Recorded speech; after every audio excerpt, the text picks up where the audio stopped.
A lot of people like to talk about timing the real estate market. Is it the bottom? Should I wait for interest rates to fall a little bit more? But most investors we know don't fail because of timing.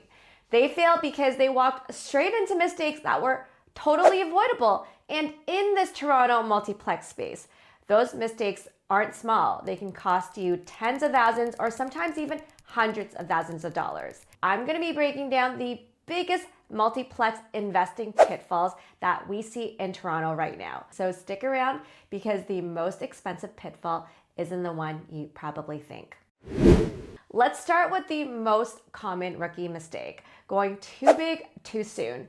On paper, it looks so smart because you see the pro forma for a sixplex and your eyes light up. $1 million plus in value add lift. But here's the catch. Bigger projects come with bigger risks, and bigger buildings require more capital, bigger loans, and they come with bigger surprises. I've seen investors buy something oversized only to realize that financing is shakier than they thought. They didn't factor in massive monthly mortgage payments and holding costs during construction, plus renovations ballooned and added to the burden. Suddenly, they're bleeding thousands of dollars of cash every month. And here's the thing, being over budget on a $1 million project by 20% means you're short $200,000. Compare that to being 20% over a $100,000 renovation, that's $20,000. Painful, yes, but still manageable. And that is the difference. The smarter play, start with a duplex or a triplex conversion, something that you can qualify for and can afford comfortably, gain experience, and then move up. Win small, stack wins, and then scale. Small, successful projects always beats one failed big project every single time. And remember, smaller projects are also far easier to sell when it comes time to exiting. Now, let's talk about another pitfall. Flipping. The first thing that people imagine when they think about taking on a real estate project realistically is a flip. You buy low, you renovate fast, you sell high, and then cash out. Sounds great in theory. Quick disclaimer before we continue, this isn't tax advice. We're not tax advisors, so always speak to your accountant before making tax-related decisions. Now, here's the reality that nobody really talks about. Every time you sell, you pay huge transaction costs and potentially huge taxes too. Realtor commissions, legal fees, and closing costs, and they add up to around 10% of your sale price. And that means your property price has to climb up by more than that just to break even. And then after that, on your gains, you would have to pay capital gains tax to the CRA. And if you're flipping, the government might see this as income, not gains, and your profit can shrink at double the pace. You thought you made $150,000 on a $1.3 million sale, but after $110,000 in fees, you're left with just $40,000. And then if the CRA treats this as income, half of that might go to taxes, and suddenly you've only got $20,000.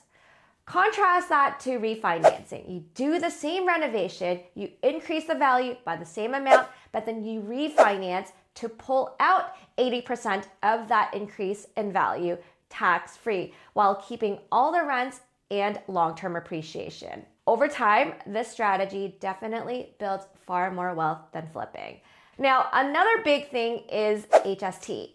Even the most experienced investors sometimes get blindsided here. So here's what it is. If you buy a house and you gut renovate it to the studs, you might have just triggered HST on the entire project. And that can mean hundreds of thousands of dollars gone, wiping out all of your profit. And the CRA won't give you a heads up until you get audited.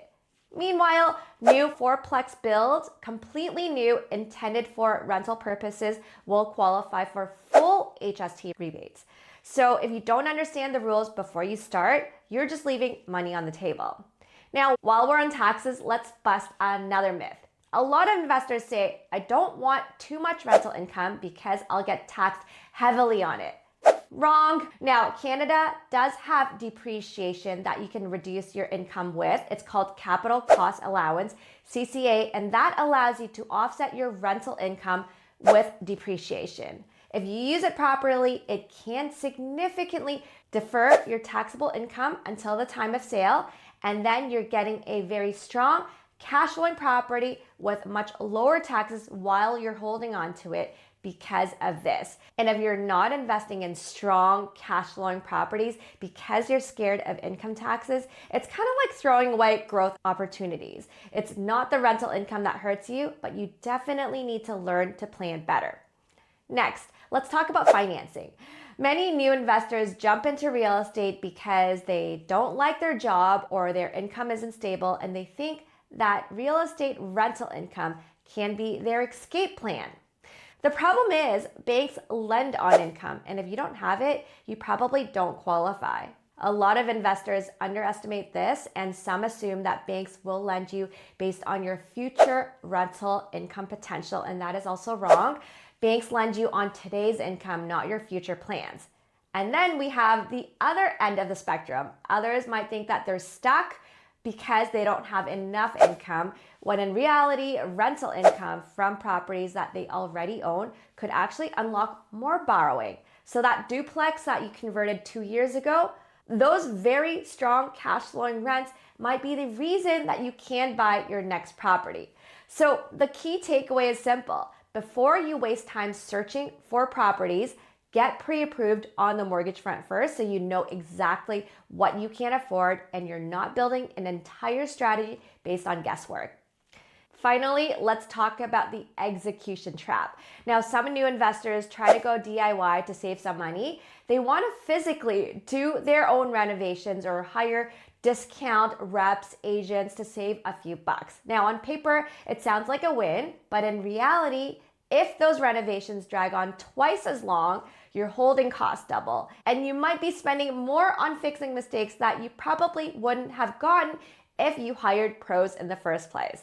Same goes with agents. Those commission savings you think you got with a discount realtor, well, that could cost you tens of thousands of dollars more because they didn't know how to source an investment property. Multiplex investing is a team sport, essentially. You need the right contractors, you need the right mortgage broker, you need the right agent, and all of these can actually work together to make you more money. So here's the bottom line. Multiplex investing in Toronto works, but only if you avoid these traps. Don't go big too soon. Don't chase flips and refinance builds to get real wealth.